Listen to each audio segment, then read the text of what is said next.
highly spiritual.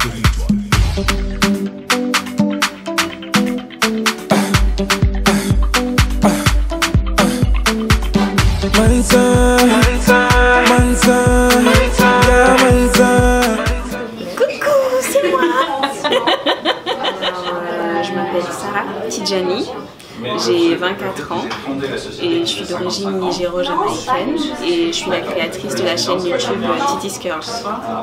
Alors j'ai toujours eu les cheveux naturels parce que c'était une interdiction de ma mère de les défriser et je ne pouvais pas le faire avant d'avoir en gros mon bac et d'être, disons, avoir 18 ans et avoir cette maturité de savoir ce qui est bon ou pas bon pour moi. Et quand j'ai eu mon bac, j'avais pas vraiment envie de défriser mes cheveux, je voulais les garder tels quels, mais j'en prenais pas particulièrement soin, je les connaissais pas, je me tressais tout le temps. Donc on va dire que en termes de retour au naturel, d'un point de vue soin, connaissance de mes cheveux, ça date d'il y a à peu près 4 ans. Alors moi ma routine, l'essentiel de ma routine se passe le dimanche, parce que c'est le dimanche que je fais mon soin et mon shampoing, et une fois que c'est fait, je fais un masque profond. Donc une semaine sur deux, j'utilise un masque protéiné et l'autre semaine je vais utiliser un masque hydratant tout simple, juste pour avoir un peu de balance pour l'hydratation et le renforcement des cheveux avec les protéines. Toute la semaine je ne réhydrate pas mes cheveux, sauf peut-être en milieu de semaine, donc j'évite de trop de trop me prendre la tête en semaine par rapport à mes cheveux. Tout ce que je fais, c'est éviter de dormir avec les cheveux lâchés. Je fais des petits twists le soir et si j'ai vraiment la flemme de faire des twists, j'attache un foulard en ramenant mes cheveux vers le haut pour que le matin ce soit pas complètement mêlé et que ça reste quand même nickel autour. Donc c'est à peu près ça ma routine. Comme beaucoup de gens, je pense c'est YouTube. C'est YouTube. Je regarde, j'ai toujours... même avant que je fasse des vidéos, je regardais ce que les filles utilisaient sur YouTube, ce qui est, on va dire, à la mode, ce qui fonctionne. Et en fonction de ça, je vais regarder plusieurs vidéos de filles sur YouTube qui testent un produit. Et ensuite, je vais aller en magasin, je vais regarder la composition. Je pense que toucher un produit, c'est important, genre voir le packaging, les couleurs, mais aussi la composition. Ce que je vais faire en général, c'est chercher les mots... rapidement, à l'aveugle, je vais chercher les mots avec les trucs, tout ce que je ne veux pas de silicone, d'huile minérale. En général, c'est en premier, pas une naturelle, bio et tout ça, 100% naturel. Je suis sur ce qui marche. Si ça marche, si tu marches, tant qu'il n'y a pas de silicone dedans, en gros, si ça marche, même s'il y a d'autres choses qui sont assez chimiques, hein, si ça marche sur moi, c'est tout ce qui compte. Déjà quand j'étais au Niger, j'étais la seule fille de ma classe à avoir des cheveux crépus. Tout le monde avait les cheveux défrisés. On était deux, on était en terminale et je me souviens, on se disait, on est les seuls hein, de la classe à pas avoir des cheveux, on est des roots, on est fortes, tu vois. Et moi, je faisais mon afro-puff pour aller à l'école. Et souvent, les remarques que j'avais déjà au lycée, c'était « Ah, tu ressembles à au Niger, en Afrique, hein, tu ressembles à une Zoulou. » Je sais pas à quoi un Zoulou ressemble personnellement, mais il paraît que les Zoulous ont des afro-puffs. J'en sais rien. On me dit « Tu ressembles à une Zoulou. » On m'appelait Mama Africa. On m'appelait la Jamaïcaine. On me dit c'était parents jamaïcains là, qui sont dans ton sang, là, qui reviennent. Je me souviens, mais mon père, une fois, j'ai lâché mes cheveux. Mon père m'a dit, où est-ce que tu vas? Je dis, je vais à l'école. Ils sont les Jamaïcaines qui sont là aujourd'hui. Je dis oui. Juste pour qu'on me laisse tranquille. Donc déjà, j'avais ce genre de remarques. Après, je suis allée à l'université. On m'a dit, oh, tu vas aller en Europe. Tout comme fait là-bas, tu es obligé de te défriser les cheveux pour en prendre soin parce que ça va être ingérable, qui va te tresser. Et du coup, ici, au début, quand je lâchais mes cheveux, je disais « Ah, c'est fou, c'est très waouh !»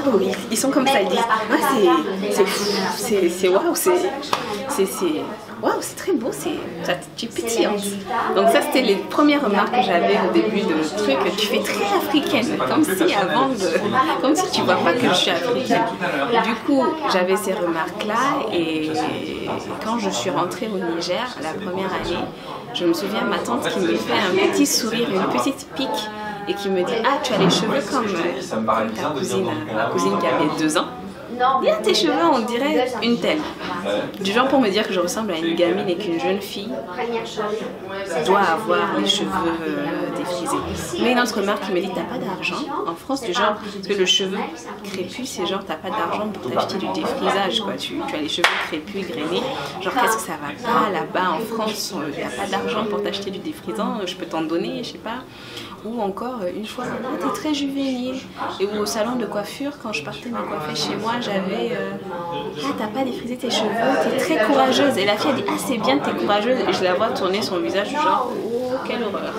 Jamais je pourrais, genre, elle te dit, ah, c'est bien, t'es courageuse. Et je la vois, tu vois, du genre, jamais de la vie, moi, je peux avoir des cheveux comme ça, quoi. Genre, t'as quel âge?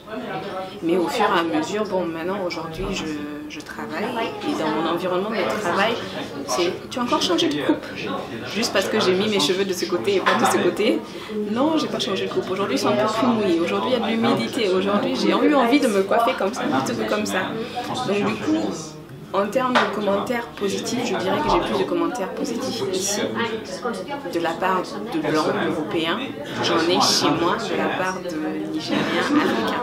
Maintenant, j'en ai plus de positifs parce que maintenant, je fais des vidéos, ma famille, mes amis, ils comprennent, ils veulent, ils s'intéressent, ils veulent avoir les cheveux comme ça. Mais avant, c'était du genre... qu'est-ce que tu attends, quoi? Pourquoi tu es encore là? Pourquoi est-ce que tu as... Oh, Sarah, elle est bien, elle est courageuse, elle a encore les cheveux crépus. Tu vois, c'était plus cette vision, alors que maintenant, c'est plus...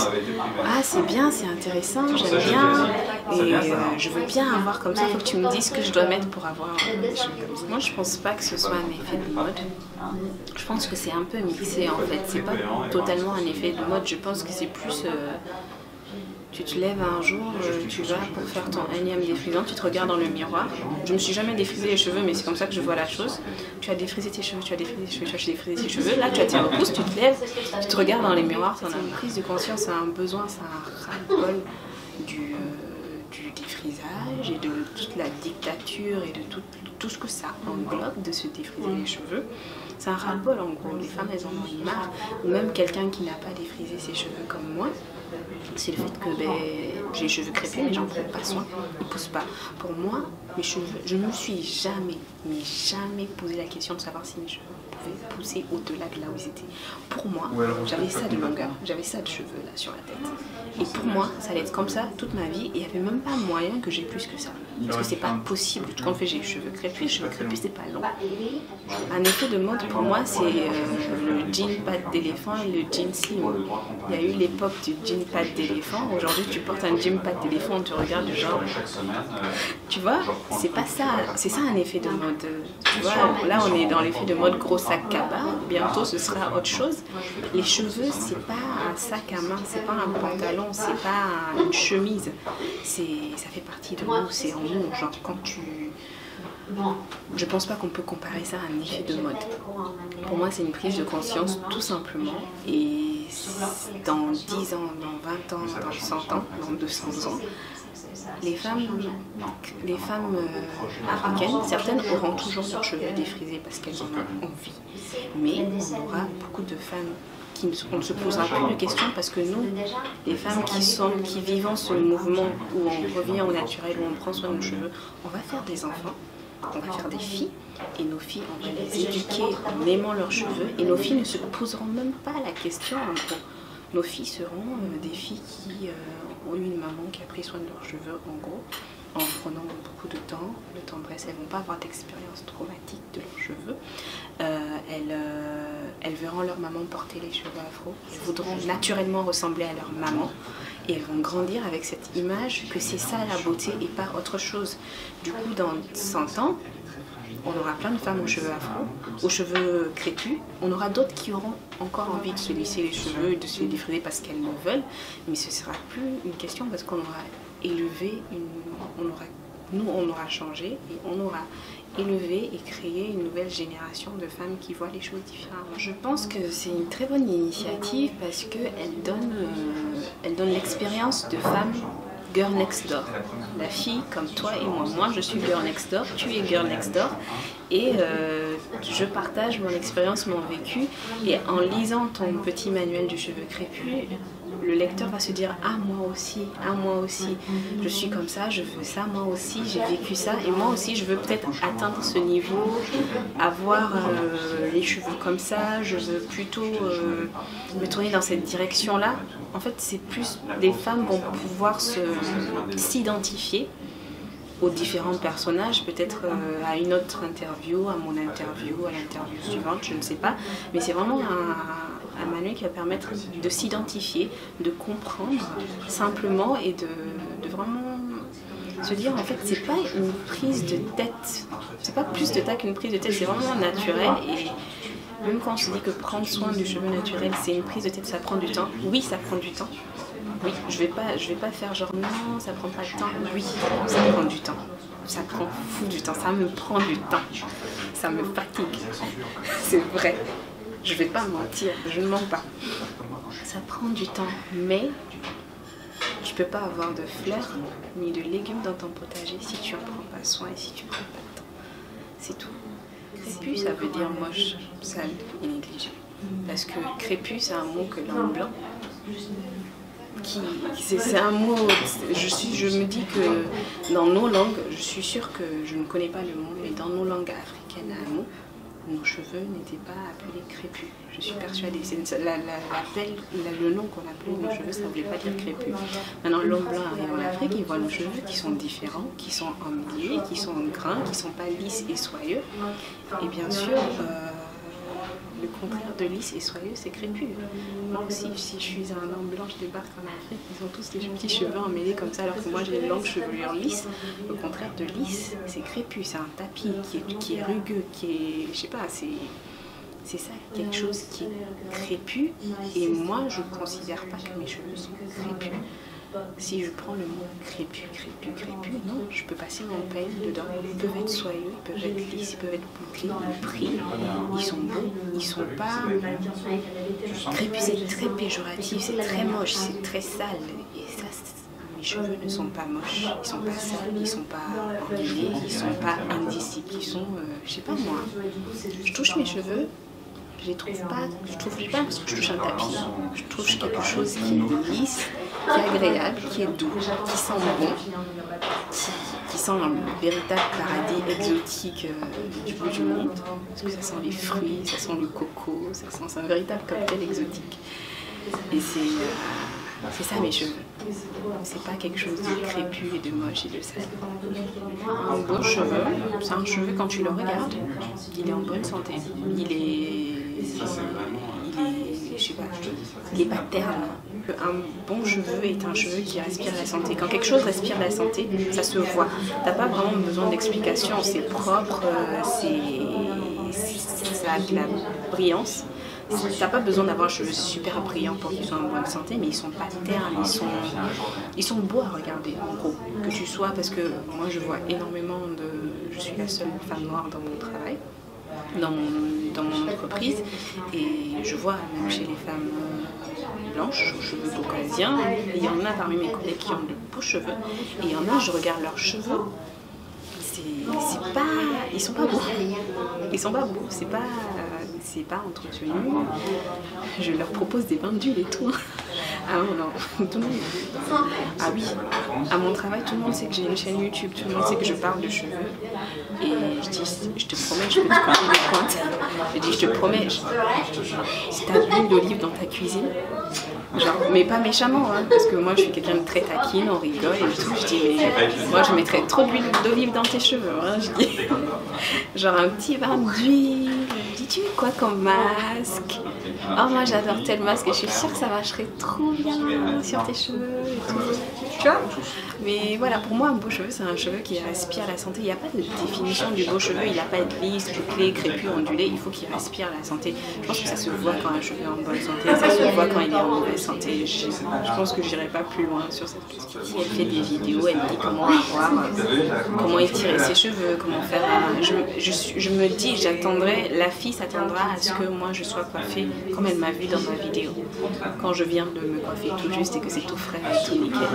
Mais est-ce que je me mets cette pression? Non. Je sors telle que je suis. Je veux dire, si le matin je suis mal coiffée, si j'ai pas eu le temps de me coiffer, tout compte fait, je pense que je prends toujours un peu le temps de me coiffer. Même avant de faire des vidéos, je pense que je prends le temps de me coiffer. Il faut que ce soit... je vais faire un afro-puff rapidos, mais je vais pas du tout me dire putain si je rencontre une abonnée. Je ne me prends pas du tout la tête sur ce point, je sors telle que je suis. Si aujourd'hui je suis en flic et qu'il faut que je sois bien maquillée, bien coiffée, je le suis. Si je ne suis pas d'humeur le lendemain, ça va être pareil. Et souvent j'ai rencontré des filles dans le métro, je suis persuadée que c'était des abonnés. C'est un matin où j'étais pas de bonne humeur et j'ai ma fille qui me regardait du genre. Et de manière étroite. Je suis déçue. Du genre, et dans ma tête, je la regardais, je sais pas si c'était genre un langage de sourd, du genre, eh oui, il n'est pas inutile. Et ça fait un mois que j'ai pas fait de twist out et de braid out parce que j'en ai marre. Honnêtement, j'en ai marre. Je me suis rendu compte que je vivais par le twist out et par les boucles de mes cheveux. Je me suis rendu compte en fait que je faisais le twist out tous les dimanches et que la semaine consistait à le faire durer le plus longtemps possible. Et je me suis dit, mais pourquoi est-ce que je me prends la tête à me boucler les cheveux alors que non seulement ils sont pas naturellement bouclés, c'est pas leur texture et ça me prend du temps et en fin de semaine ça ressemble plus à... c'est pas aussi bouclé et les filles qui me regardent vont s'attendre à ce que... vont pas comprendre pourquoi leurs cheveux et elles y arrivent pas, pourquoi leurs cheveux ne sont pas bouclés plus au-delà de 2-3 jours, mais en fait les miens aussi ne sont pas bouclés au-delà de 3 jours et je le dis en tant qu'individu, je sens que je m'éloigne de l'essentiel en fait. Je sens que je me suis... j'aime le twist out, c'est facile à gérer. Honnêtement, moi la raison pour laquelle j'ai commencé à me faire tout ça, c'était parce que c'était facile à gérer et que mes cheveux s'en mêlent moins quand ils sont bouclés en fait. Quand ils sont bouclés, ils s'en mêlent moins versus si je les laisse en texture naturelle, le soir je vais rentrer, ça va être un truc emmêlé de fou que je ne pourrais pas gérer pendant la semaine et je vais me retrouver avec des cheveux cassés. Mais à côté de ça, je me suis retrouvée à vouloir toujours, même si j'ai toujours aimé, je me débrouille pour que ce soit pas complètement bouclé parce que j'ai les cheveux fins et si c'est trop bouclé, j'ai plus de volume. Donc avoir un peu de frisure, un peu de bouclé, mais à partir du moment quand il n'y en avait plus, j'étais un peu triste et je me suis dit mais pourquoi? C'est pas tes cheveux. Si tu mets autant d'efforts à faire ce twist out, c'est que c'est pas ta texture naturelle. Des filles qui ont des cheveux bouclés naturellement, elles prennent pas autant de temps que toi à le faire, elles prennent pas autant de temps à l'entretenir et tu te prends la tête à faire tout ça. Et j'ai décidé, ça fait une semaine que je laisse mes cheveux tels qu'ils sont. Je galère un peu plus en termes de démêlage parce que je m'étais habituée, c'était bouclé, ça s'en mêlait pas autant. Mais qu'est-ce que je perds moins de temps à essayer d'avoir des cheveux bouclés et à essayer de me dire faut que ce soit bouclé, faut que ce soit comme ci. Je pense que c'est une dictature qu'on s'impose parce que les marques aussi nous vendent les boucles. Si tu regardes le nom des marques et le nom de ma chaîne, c'est Titi's Curls, c'est les boucles de Titi. J'ai pas de boucles. J'aime le nom et j'ai des boucles. C'était l'époque où j'aimais avoir des boucles, mais en gros, mes cheveux n'ont pas de boucles. Curls Enhancing Smoothie, Curl Defining Cream, Curl Defining Custard. Tu n'as pas de curls. Genre, je veux dire, même si tu as un minimum de curls, je pense que oui. Parce que depuis que je fais mes vidéos, je reçois énormément de messages de filles qui disent, ou même je reçois énormément de messages, ou même en commentaire de filles qui disent, genre commentaire d'une vidéo, ah j'adore ce masque, ça a changé mes cheveux, ou pardon, merci d'avoir fait cette vidéo sur ce thème, depuis que je fais ça, ça fonctionne, depuis que je démêle mes cheveux comme tu as dit qu'il faut démêler, ça marche, depuis que tu as dit que c'est bien de faire comme si tu as partagé ta routine, j'ai testé, ça a fonctionné, ou bien j'ai adapté à mon type de cheveux, ça a fonctionné, mes cheveux revivent. J'ai constamment des messages de filles qui me disent que ça leur fait du bien, qu'elles ont réussi qu'elles étaient sur le point de se redéfriser les cheveux et qu'elles ont vu la vidéo et que ça leur a donné envie. Juste le fait que je poste une vidéo où j'ai les cheveux crépus et que je rigole et que je suis contente et je me coiffe, elles ont envie aussi d'être contentes de leurs cheveux et contentes de se coiffer. Elles se disent je vais tester encore et ça fonctionne. Et j'ai souvent des messages comme ça et ça me fait plaisir.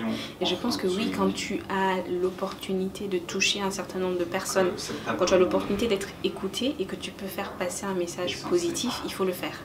Il faut le faire parce que tu encourages non seulement des femmes de ton âge, des femmes plus âgées que toi. J'ai reçu un jour un message qui m'a émue. C'était une dame qui avait l'âge de ma mère, qui avait 50 ans à peu près, et qui m'a dit que regarder ces vidéos où je donne du conseil lui a donné envie de redécouvrir ses cheveux et de recommencer à prendre soin d'elle parce qu'elle se retrouvait perdue entre les soins de son travail, ses enfants, son mari. Elle s'est oubliée et que ça lui a vraiment donné envie de s'asseoir et de prendre soin d'elle et de se ressourcer.